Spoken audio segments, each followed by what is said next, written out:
はい、皆さん、こんにちは。今回のテーマは、頸椎になります。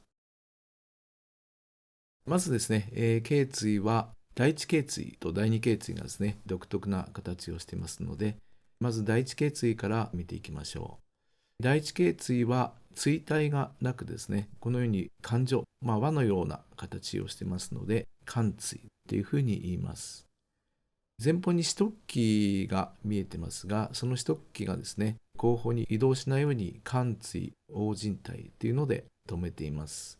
そして前方の部分に前球があって、後方に後球があります。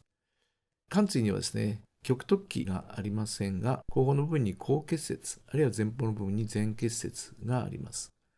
それから前方に貫椎の上関節下ということで、後頭骨とですね、関節をなす部分があります。それから右側にはですね、凹凸孔、あるいはですね、凹凸孔。この中には椎骨動脈が通っていきます。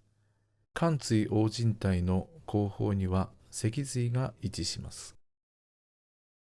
次にですね、第二頸椎を見てみましょう。左側の上面を見ますと、上関節下ということで、第一頸椎ですね、貫椎と関節をなす関節面があります。極突起の方はですね、二分しています。それから右側の前面から見たところも、上面にですね、左右にこのように関節面があります。あるいは下方にもですね、第三頸椎と関節をなす関節突起、あるいはそういった関節面があります。典型的な頸椎ですね、第3から第7頸椎ではですね、椎体上面の後外側縁がですね、上方に突出する甲状突起っていうのがありまして、上位のですね、椎体の下面の外側縁とですね、ルシカ関節、甲状関節を形成しています。それから第1頸椎から第6頸椎、下から来ますので、第6頸椎から第1頸椎に乗降するようにですね、椎骨動脈が凹凸孔の中を通っていきます。椎骨動脈はですね、右は右鎖骨下動脈、左は左鎖骨下動脈から分かれてですね、やがて脳に入ってですね、そこで脳底動脈を形成していく動脈ですね。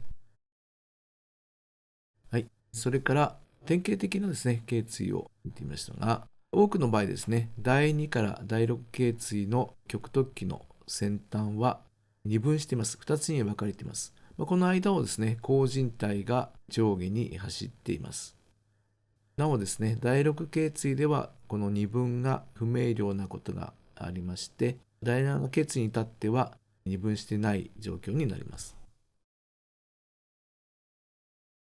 はい、それで以上になります。まとめですね、復習になります。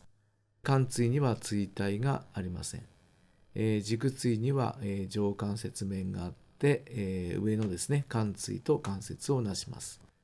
それから第3から第7頸椎には甲状突起があり、上位椎体の、下面外側縁とルシカ関節、甲状関節を形成します。椎骨動脈は、第1から第6頸椎の、凹凸孔を通ります。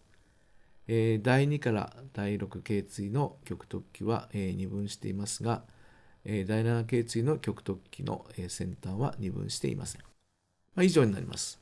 またよろしくお願いします。失礼します。